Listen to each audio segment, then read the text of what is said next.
Olá, tudo bem com você? Neste vídeo quero falar um pouco sobre a série The Chosen. Mas não vou falar aqui se você deve ou não assistir, se você deve ou não ocupar seu tempo com essa série que tem ganhado o mundo, está fazendo muito sucesso, levado multidões, inclusive aos cinemas, para assistir às estreias de novas temporadas. Antes de entrar exatamente no tema que eu quero abordar aqui neste vídeo, relacionado com a série The Chosen, quero dizer que considero algumas críticas um tanto superficiais, na verdade. Repito, não vou dizer aqui se você deve ou não assistir a série. Obviamente que, como todo filme ou série bíblicos, há problemas em relação com se está ou não alinhado realmente com a Bíblia, né? Sempre há problemas, e aqui cabe a análise crítica, né, de quem assiste, de comparar com a Bíblia, de saber se realmente aquilo ali condiz ou não. Eu já assisti algumas temporadas dessa série The Chosen, obviamente que detectei ali alguns problemas, porque leio a Bíblia, conheço a mensagem bíblica, as doutrinas bíblicas, e consigo assim identificar, né, detectar problemas no roteiro, nas falas de alguns personagens. Por exemplo, há um momento em que Jesus sugere que José, já falecido, pai dele, pai adotivo dele, estaria no céu. Enfim, é uma série que foi produzida por pessoas que têm uma mentalidade imortalista, como a maior parte, a absoluta maior parte dos filmes e séries feitos sobre Jesus. Há outros problemas teológicos, evidentemente, mas de modo geral, pelo menos até aqui, tenho visto também muitas virtudes nessa série. Algumas pessoas, na tentativa de criticar e quem sabe até levar os outros a não assistir a série, curiosamente muita gente assiste tudo primeiro para depois dizer para os outros não assistirem, né? Em lugar de nós ajudarmos as pessoas a desenvolver um pensamento crítico, estimulá-las a ler a Bíblia, estudar a Bíblia para que consigam discernir onde estão as coisas erradas e onde estão as virtudes. É mais fácil dizer, não assistam, né? É curioso também perceber que muitas dessas pessoas talvez ignorem o fato de que os jovens, não só os jovens, obviamente, estão aí assistindo de tudo o que há nesses canais de streaming, séries muito deploráveis, muito anticristãs, né? Séries, filmes, e aí alguns dizem não assistam The Chosen, né? Há problemas, obviamente, talvez o maior deles seja o fato de, como a série trabalha com personagens reais, bíblicos, acabar por, na cabeça de alguns que não conhecem a Bíblia, idealizar os personagens. Então, talvez alguns acabem formando uma visão de Jesus muito romantizada, muito humanizada, talvez, embora na série também haja momentos em que você vê claramente a divindade de Jesus revelada, por mostrar que ele sabe de coisas que humanamente seriam impossíveis, né? De ser sabidas por um simples ser humano. Então a série mostra assim também lampejos da divindade de Cristo, embora seja um Jesus muito humano, né? O que também não é de todo errado, porque nós sabemos que Jesus veio para ser um ser humano, veio para se relacionar com os seres humanos, e talvez as pessoas estejam tendo uma carência de pregações que mostrem esse Jesus próximo, esse Jesus que se relacionou com a humanidade. Pode ser indicativo de uma carência nesse sentido. Mas, repito, a idealização, né, a construção da imagem dos personagens pode afetar a visão que as pessoas têm dessas pessoas que são reais, que estão na Bíblia, né? Mateus, Pedro, João. Achei bastante sensível o fato de terem colocado Mateus como um autista, um personagem autista, bastante interessante essa escolha, mas não temos como saber realmente qual era o perfil psicológico de Mateus, somente pela Bíblia. Enfim, eu considero algumas passagens ali, alguns trechos desses episódios muito inteligentes. As pontes que os roteiristas fazem entre o Novo Testamento e o Antigo Testamento realmente são muito boas, revela que pesquisaram os cenários, os costumes, as vestimentas, tudo ali é feito com muito primor, muito bem feito mesmo, né? Das séries e filmes que eu já assisti, eu posso afirmar que esse possivelmente seja o mais cuidadoso, assim, o mais preciso em relação a várias coisas. inclusive com relação à Bíblia, né? Algumas pessoas entendem mal, como quando, por exemplo, o produtor, acho que é o produtor, o Jenkins, né? Ele diz que 5% do conteúdo é bíblico e o restante a gente cobre, né, com a imaginação. Se você pensar bem, na verdade, até um sermão na igreja, ele contém talvez 5% de Bíblia e o restante são as ideias desenvolvidas do pregador, né? Então não quer dizer que seja um conteúdo antibíblico, mas que ele, obviamente, para poder contar uma história, para desenvolver uma trama, precisou da intervenção humana, digamos assim, né? De cobrir certas lacunas no texto com a criatividade humana. Então, repito, precisamos assistir não só a isso, mas tudo que assistimos, lemos, consumimos da cultura com uma visão crítica. Eu até tenho dito assim para alguns jovens, né? Se você decidir assistir a série, que tal depois disso, junte-se ali com seus amigos, né, seus colegas, e façam uma discussão, anotem ali os pontos que vocês detectaram que não estão de acordo com a Bíblia, qualidades, defeitos, e façam uma análise crítica dos episódios. Por que não fazer isso? Que tal? Sempre com a Bíblia na mão, né? As pessoas que leem a Bíblia, repito também isso, né? As pessoas que leem a Bíblia, que estudam a Bíblia, conseguem logo de início já detectar as falhas e as virtudes da série. Outras pessoas que eu considero assim fazer uma análise muito superficial, crítica, apelam para a questão da vida pessoal de cada um daqueles que estão envolvidos com a série. Então, o Jenkins, ele tem raízes mormons, ele tem ligação com os mormons, talvez. Então isso é um problema. O personagem, o ator que faz Jesus é um católico, praticante. Então, se nós formos partir para esse tipo de crítica, filmes que já foram aclamados aí pela crítica e que são assistidos quase que sem nenhuma restrição por evangélicos e católicos, filmes que retratam Jesus, a paixão de Cristo, etc., não deveriam ser assistidos, porque os atores são seres humanos comuns e têm suas idiosincrasias, né, suas particularidades, têm suas crenças ou a falta delas, enfim. Roteiristas a mesma coisa, aí fica bem complicado, né, se nós formos partir para esse tipo de argumento. O fato é que no passado, quando não havia redes sociais e pouco se conhecia sobre os atores, não havia então críticas nesse sentido. As pessoas assistiam ao filme e pronto, analisavam a obra, analisavam o roteiro, a interpretação e coisas do tipo. Hoje, com redes sociais e o acesso facilitado à vida pessoal desses atores e atrizes, tudo fica um pouco mais complicado. E algumas pessoas apelam para isso, para tentar impedir que os outros assistam a série. Olha, esse fulano aqui, ele crê desse jeito ou não crê, enfim, e aí não vamos assistir porque seremos influenciados. Eu considero um argumento bastante raso este aí, porque o foco deve ser mais o conteúdo mesmo, né? Atores, são pessoas contratadas para desempenhar papéis. Inclusive filmes feitos por evangélicos e até filmes adventistas empregam pessoas profissionais contratados para desempenhar papéis, porque precisamos realmente ter atores que sejam convincentes, não é verdade? Então eu não creio que seja esse a melhor linha argumentativa. Conteúdo, sim, aí nós temos que analisar, e por que não usar aquele princípio bíblico, que embora no contexto esteja se referindo a profecias, aplicá-lo também aqui. Analise tudo, retém aquilo que for bom.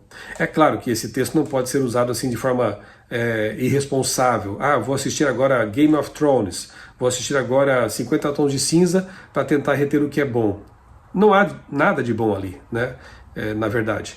Em termos de conteúdo, em termos de ideias, séries pornográficas, séries violentas, que a própria mídia secular já aponta esses problemas. Então por que eu vou gastar meu tempo ou perdê-lo assistindo a coisas que são claramente reprováveis pela Bíblia? Tudo aquilo que é puro, amável, de boa fama, se há alguma virtude, isso que ocupe o seu pensamento, como diz Paulo ali em Filipenses. Então o critério analise tudo, não é tudo o que está aí no mundo, tudo que não presta, né? Analise aquilo que, no contexto direto ali, eram profecias. Então analise aquilo que tem virtude, que tem valor, e retém aquilo que for bom. Então na série The Chosen, por exemplo, se você decidir assistir, você vai reter aquilo que é bom, aquilo que vale a pena, né? Eu não estou aqui, repito isso também, né? Eu vou repetir algumas coisas muitas vezes aqui, possivelmente. Não estou aqui endossando e nem dizendo não assista. Até porque nós não temos todos os episódios prontos. Vai que daqui a algum tempo algum episódio ensine alguma coisa totalmente herética ali, ou então os roteiristas comecem a caminhar por um caminho aí, trilhar um caminho aí bastante perigoso, antibíblico. Não sei, vai que daqui a algum tempo o diretor e os próprios personagens estejam aí promovendo o ecumenismo e coisas do tipo, né?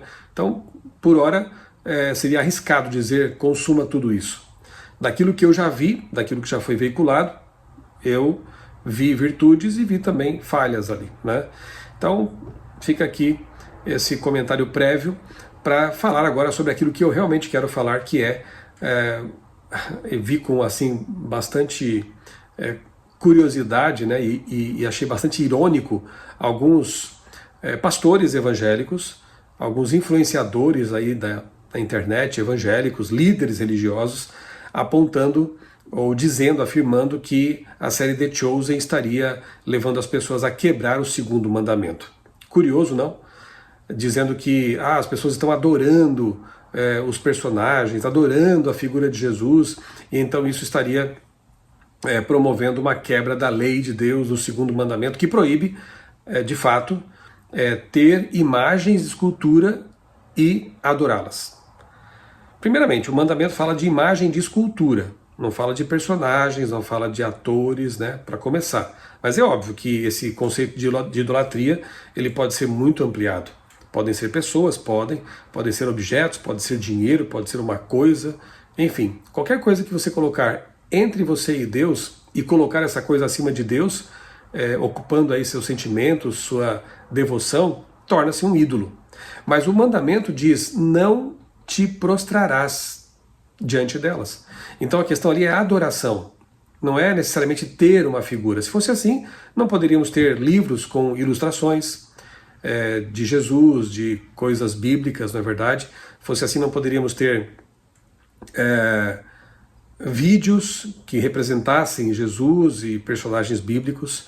Note que na própria Bíblia há momentos em que imagens, figuras foram utilizadas, não para adoração. Por exemplo, lá no santuário, no antigo santuário de Israel, havia sobre a Arca da Aliança, dentro da qual estavam os 10 mandamentos, por sinal, 2 anjos esculpidos em ouro. Então estavam ali figuras angelicais. Na cortina do santuário havia anjos bordados também. Era algo muito bonito, né? Ali entravam os sacerdotes, os sumos sacerdotes, que tinham instrução suficiente para saber que não deveriam adorar aquelas coisas.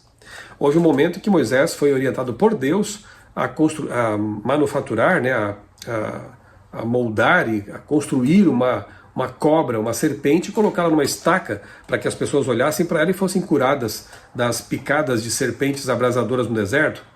Quando começou a tentação de adorar aquela figura, Moisés destruiu aquela serpente. Então o problema não era ter uma figura, olhar para uma figura, mas adorar aquela figura. Nós temos elementos bíblicos para entender que o problema não é ter uma representação, uma figura ou algo assim. O problema é adorar essa figura, é colocar essa imagem de escultura como se fosse um Deus. Isso é idolatria. Isso é errado. Ajoelhar-se diante de imagens, de estátuas, de figuras, isso é condenado pela Bíblia. Agora, será que alguém está se ajoelhando, se prostrando diante da televisão, ou do computador, ou sei lá, do tablet, quando vê ali o personagem que representa Jesus, ou o ator que representa o personagem Jesus da série? Eu não vejo esse argumento realmente como tendo validade suficiente, nenhuma validade, para condenar a série ou um filme ou coisa parecida porque representa ali Jesus ou um personagem bíblico. Não faz sentido. Agora, para mim, o que é mais incoerente é que esses mesmos líderes religiosos, esses mesmos pastores que estão usando esse argumento rasteiro de que seria idolatria assistir a The Chosen, são aqueles mesmos que dizem que o sábado, o 4º mandamento, logo abaixo ali do 2º, foi abolido. São pessoas que dizem que sim, nós temos que adorar a Deus sobre todas as coisas, não podemos tomar o nome dele em vão, não podemos nos prostrar diante de imagens e sequer assistir a uma série ou um vídeo bíblicos, não podemos desonrar pai e mãe, adulterar e etc. Mas quando chega o quarto mandamento, eles passam por cima, ou então pior, dizem que ele foi trocado, foi abolido, foi mudado por Jesus, colocam Jesus nessa coisa, né? E Jesus teria então estabelecido o domingo no lugar do quarto mandamento. São tão rigorosos com outros mandamentos, são tão rigorosos agora com o segundo, né? Ao dizer que assistir a The Chosen seria a violação do segundo mandamento, e no entanto desconsideram completamente um mandamento que aponta para Deus como Criador. Se o segundo proíbe a adoração de deuses falsos, de ídolos, o quarto mostra quem é o verdadeiro Deus que deve ser adorado, aquele que fez os céus, a terra, o mar e tudo que neles há. Esse é o Deus bíblico, o Deus verdadeiro, que no quarto mandamento é exaltado e para o qual nós somos levados, né? Então é bastante estranho ver essa postura parcial, seletiva, quando Tiago 2,10 diz que aquele que quebra um dos mandamentos está quebrando todos os demais. Eu não posso ser fiel a 9 das obrigações que Deus estabeleceu e quebrar conscientemente uma delas achando que eu sou fiel. Leia Tiago 2,10 e veja o que diz lá. Leia também o que João, em uma de suas cartas, diz a respeito daqueles que dizem que conhecem a Deus, mas quebram seus mandamentos. João chama de mentirosos. A palavra é forte, mas é porque revela rebelião, revela uma desobediência aberta. Então sejamos coerentes, né? Se vamos usar os 10 mandamentos como padrão de conduta e de regra, e devemos fazer isso porque Deus é que os estabeleceu, vamos ser fiéis a todos os mandamentos de Deus. E se queremos deixar de assistir alguma coisa, que façamos pelos argumentos corretos, por uma reflexão madura, uma tomada de decisão consciente, e não porque alguém disse que não devemos fazer isso, ou porque alguém quer ser nossa consciência, né? Nós temos que desenvolver uma consciência madura, estudando a Bíblia, lendo bons livros, em oração e comunhão constante com Deus. Aí sim teremos condições de tomar nossas decisões de forma consciente. Como diz Paulo lá em Romanos capítulo 12, né?